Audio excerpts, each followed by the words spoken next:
자, 우리가 지금부터 배울 내용은 풍화랑 토양이라고 하는 친구에 대해서 공부를 할 거고, 가장 먼저 우리가 공부해야 될 것은 바로 풍화라고 하는 개념에 대해서 공부를 해볼 거예요. 자, 풍화. 우리 초등학교 때도 여러 번 공부를 했던 내용일 수도 있겠고, 그 다음 풍화랑 침식은 거의 비슷한 내용이라고 생각하시면 될 것 같아. 자, 그래서 가장 먼저 풍화라고 하는 것은요, 여러 가지 요인들이 있어요.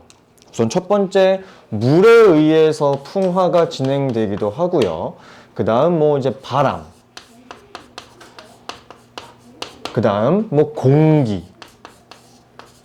물론 그 외에도 살아있는 생물들에 의해서, 즉 생물 등에 의해서 암석이 잘게 부서지는 겁니다. 부서진다. 오케이? 이런 것들에 의해서 암석이 부서진다라고 하는 개념이 바로 풍화예요. 아시겠죠? 그러면 우리가 가장 먼저 공부를 할 내용은 뭐냐면은 풍화의 원인들에 대해서 공부를 한번 해보도록 할게요. 첫 번째 풍화의 원인으로는 어떤 것들이 존재하느냐? 첫 번째, 물이 얼어버리는 작용이 있어요. 물이 언다.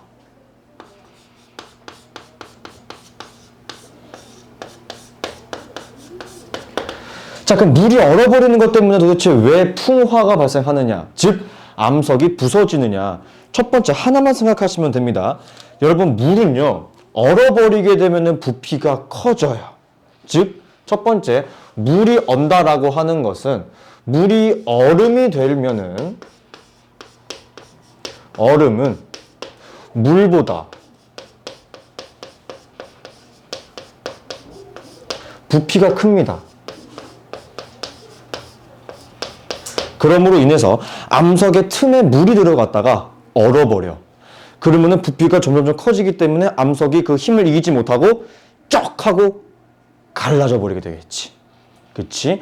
이런 것 때문에 되는 겁니다. 근데 여기서 그냥 그렇구나라고 끝내도 큰 문제는 없어요. 그러나 우리가 생각을 한번 해보도록 할게요. 여러분, 결국에 물이 얼어버리기 위해서는 온도가 어떻게 돼야 돼? 낮아야 돼.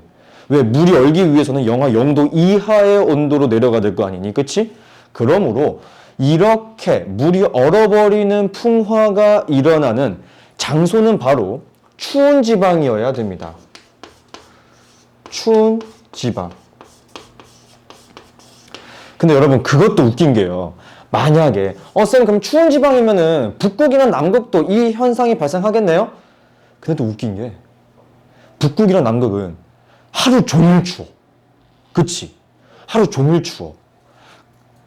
물이 얼었다가 다시 녹아가지고 그 틈이 조금 벌어졌겠지? 그 틈에 더 많은 물이 들어와야 돼. 그 다음 또 얼어. 그럼 더 밀어내겠지? 그렇게 물이 얼었다가 녹았다가 얼었다가 녹았다. 이 현상을 반복해야지만 암석이 쩍 하고 갈라질 거란 말이지.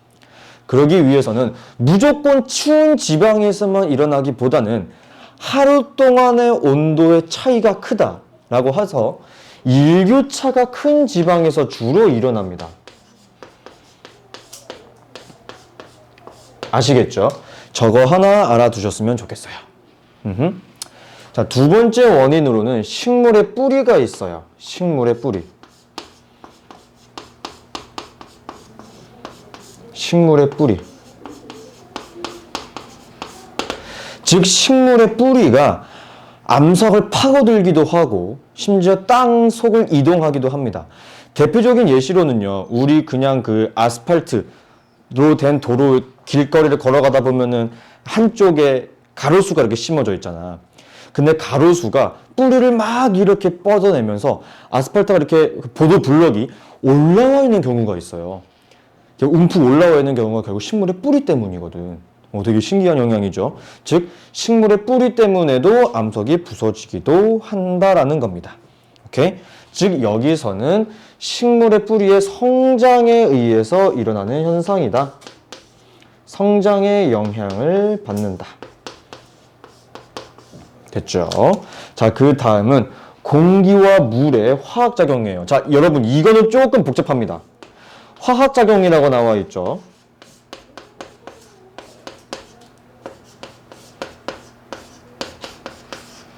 이거는 제가 간단하게 설명을 드릴게요.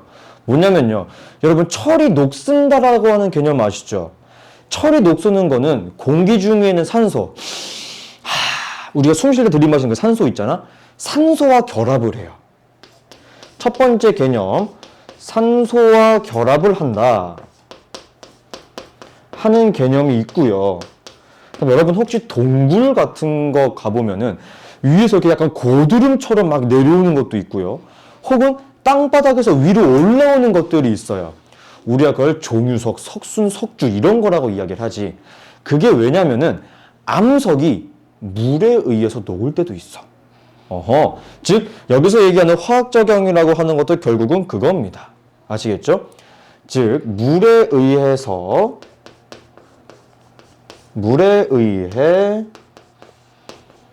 암석이 녹는다. 이런 개념도 존재합니다. 됐죠?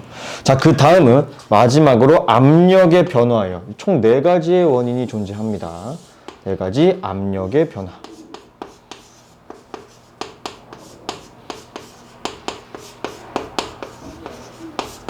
자, 압력의 변화라고 하는 것은 간단해요. 원래는 땅 속에 있을 때 위에 커다란 돌멩이에 의해서 내가 꾹꾹꾹 눌리고 있었어.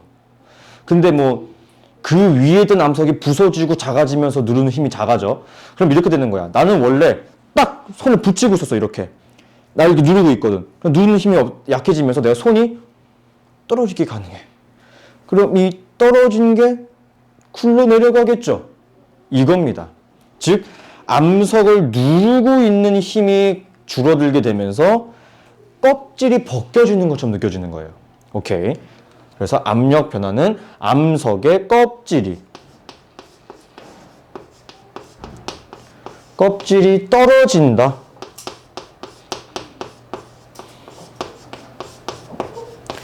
이런 개념으로 생각해 주시면 됩니다. 책에는 박리작용이라고 나와 있네요. 그런 거 하나 기억해 두시면 좋을 것 같습니다. 됐죠? 자, 그 다음으로 우리가 공부할 내용은 그러면은 이렇게 풍화라고 하는 것이 잘 일어나는 조건도 존재합니다. 그거에 대해서 우리가 공부를 한번 해야 되는 거예요. 오케이? 풍화가 잘 일어나는 조건. 풍화 조건입니다. 자, 여러분, 다른 거 다 필요 없어요. 풍화가 잘 일어나는 조건은 많이 있지만 우리는 한 2-3가지 정도만 공부를 할 거예요. 첫 번째, 암석의 표면적. 암석의 표면적.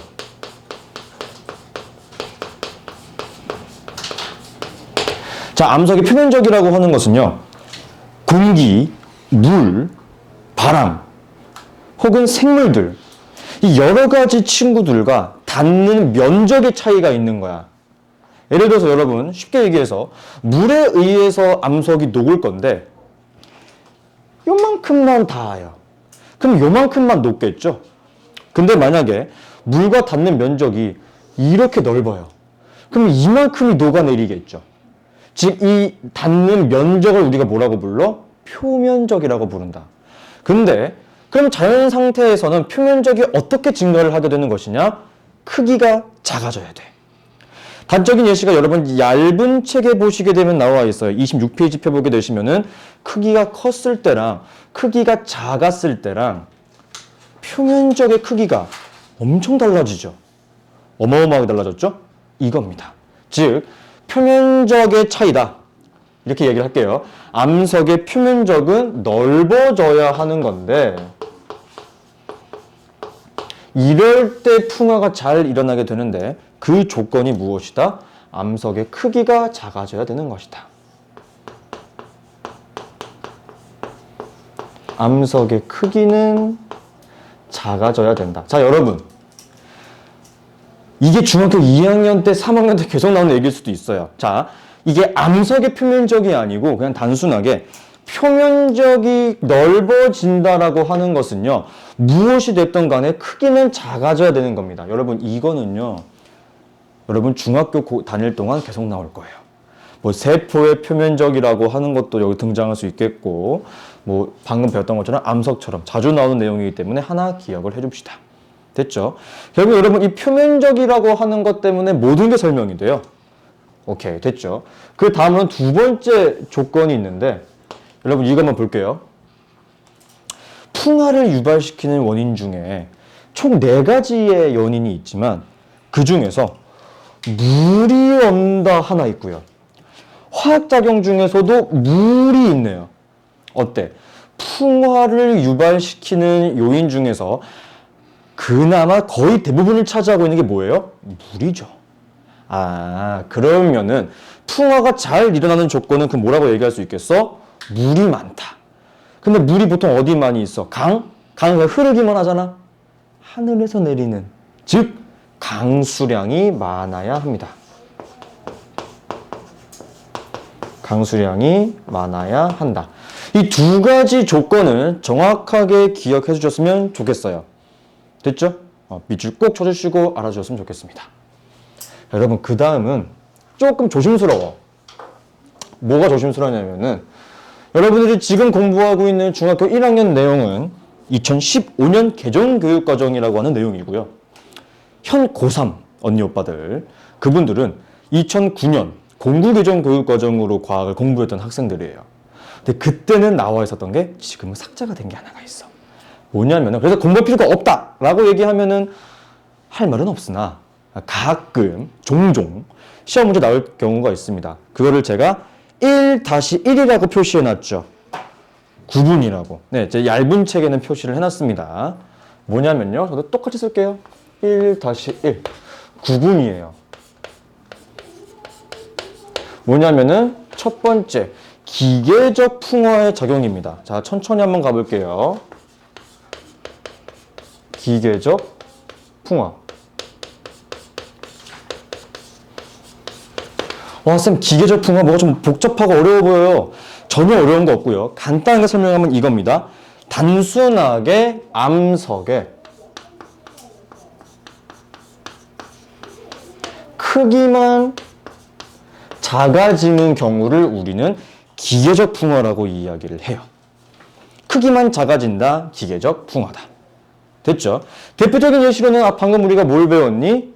물이 어는 거.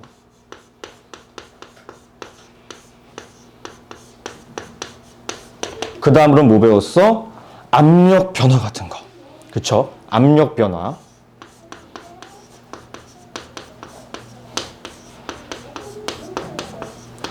쌤, 식물의 뿌리도 여기에 해당될 수 있는 거 아닌가요? 해당될 수는 있어요. 그러나 식물의 뿌리 때문에 암석이 부셔지는 것보다는요, 약간 찌그러진다? 예. 암석이 모양이 약간 변하는 경우가 좀 대부분이기 때문에 암석의 모양이 변화돼서 물과 닿는 면적이 넓어지는, 약간 그렇게 생각을 해주셔야 돼요. 원인과 결과가 그렇게 이어지기 때문에 여기에는 살짝 좀 애매모호하다. 그러니까 2가지 정도만 기억을 합시다. 됐죠? 그 다음으로는 화학적 풍화가 있어요.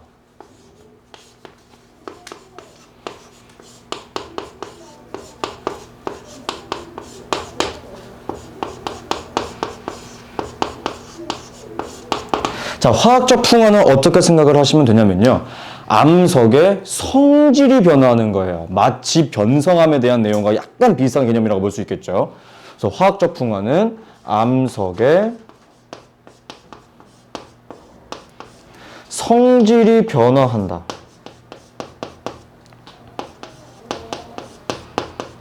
이렇게 생각을 하시면 될 것 같아요.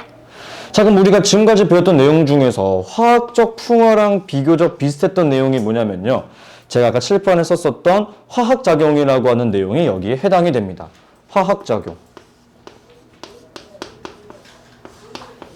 여러분들은 저랑 지금 아직까지는 화학작용이라고 하는 것이 무엇인지, 화학이라고 하는 그 개념이 뭔지를 정확하게 모르기 때문에 단순하게 이야기를 해드리자면요. 아예 다른 물질이 돼버리는 거야.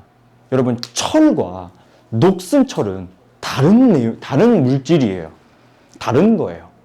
그리고 물에 의해서 종유석, 석순, 석주가 생성되는 것도 아예 다른 물질입니다.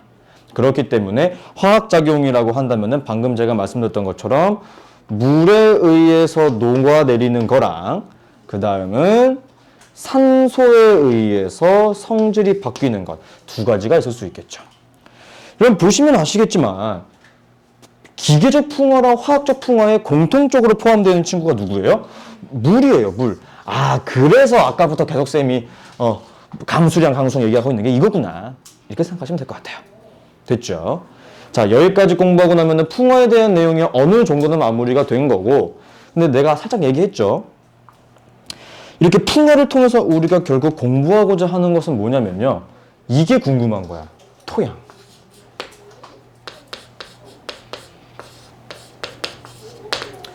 자, 여러분, 토양이라고 하는 것은 아주 오랜 기간 동안 암석이 풍화와 침식을 받게 되면은 아주 고운 모래가 돼요. 그리고 거기에 조금 더 촉촉하게 되면은 흙처럼 푹신푹신하게 바뀌는 겁니다.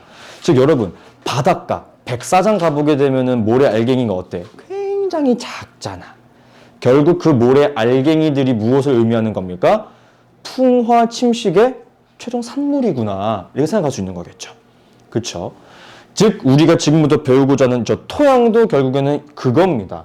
그냥 흙이 어떻게 생성되는지에 대해서 공부를 하는 것이고, 또 다른 표현으로는 이렇게 설명이 가능해요. 식물이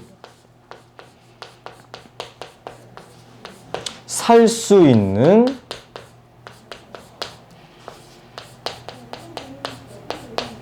흙, 그 흙이 어떻게 생성되는지를 공부하는 게 바로 토양입니다. 됐죠? 자, 천천히 한번 가보도록 할게요. 여러분, 너무나 당연하게도 땅 속에 박혀 있으면 풍화 침식을 받을 수 있을까? 못 받아. 무조건 표면에 나와 있어야지만 가능하겠죠?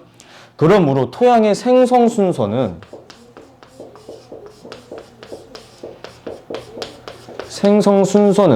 가장 중요한 게 윗부분부터 나와 있는 지표에서부터 시작을 합니다. 지표에서부터 풍화와 침식을 받아 생성됩니다.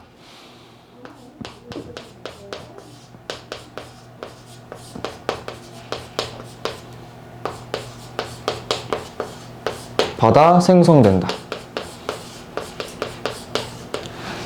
자, 그래서 순서라고 했으면 화살표로 쭉쭉쭉 한번 가야지. 그치? 자, 어떻게 가는지 한번 보도록 할게요. 자, 가장 먼저 무엇부터 생성되는 거냐면은 기반암이 생성이 되고요. 그 기반암이 풍화랑 침식을 받습니다. 그럼 뭐가 생성이 되느냐? 모질물이 생성이 돼요.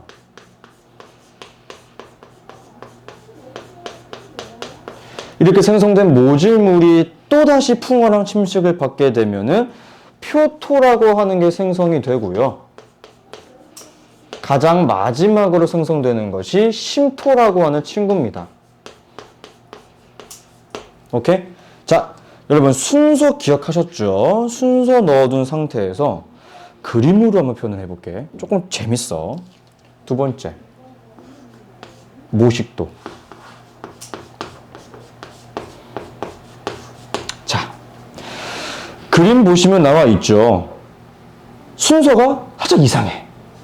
그쵸? 뭐냐면요, 모식도로 표현을 하게 되면은 가장 윗부분에 있던 땅바닥부터 갈리기 시작해서 기반암이 모질물이 되는 것까지는 이해를 됐는데, 모질물 다음에 표토가 가장 위에 있어.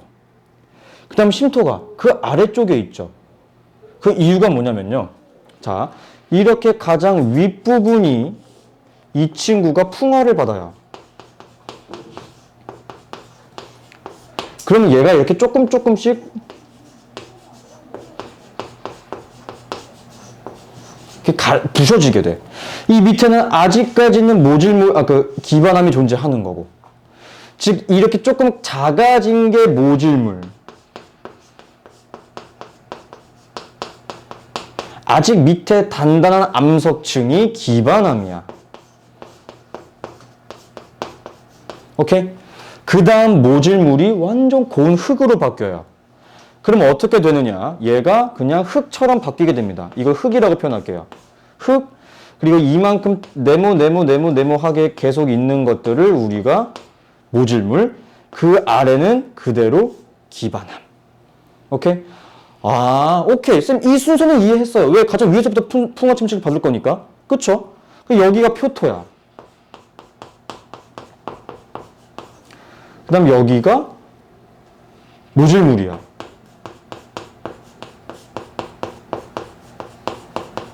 그리고 가장 아래쪽이 기반함이야.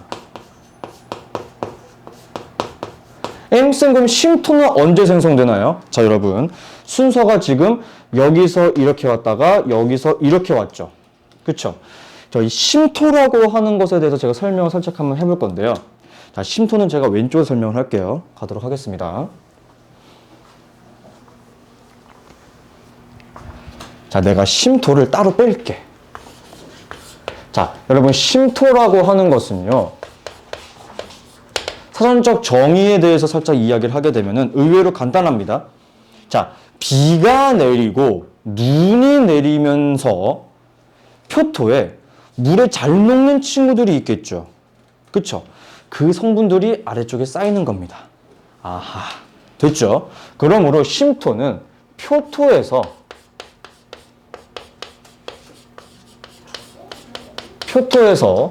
물에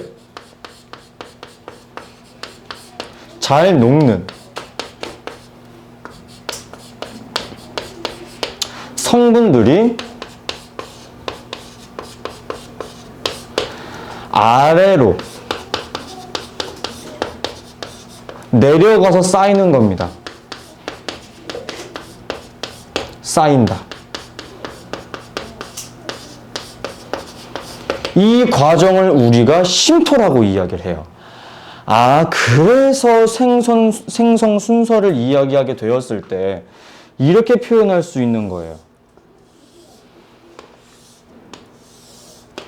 표토가 이만큼, 쉼토가 이만큼, 모질물이 한 이만큼, 기반함이 이만큼. 생성 순서를 이야기했을 때 가장 아래쪽이 기반함. 그 위에가 모질물, 그 위에가 쉼토, 그 위에가 표토야. 그래서 생성 순서에 대해서 이야기를 하게 됐을 때는 1번, 2번, 위에가 3번, 그 다음이 4번이야. 이거 정말 중요합니다. 됐죠? 네. 그 다음 페이지 넘어가시게 되면은 각각에 대한 문제 예시, 이렇게 푸시면 편하다. 이런 내용들이 시험 문제 주로 나오게 될 것이다 라고 하는 것에 대해서 나와 있는 겁니다. 아시겠죠? 자, 오늘 진도는 여기까지고 지금 문제 한번 풀어볼게요.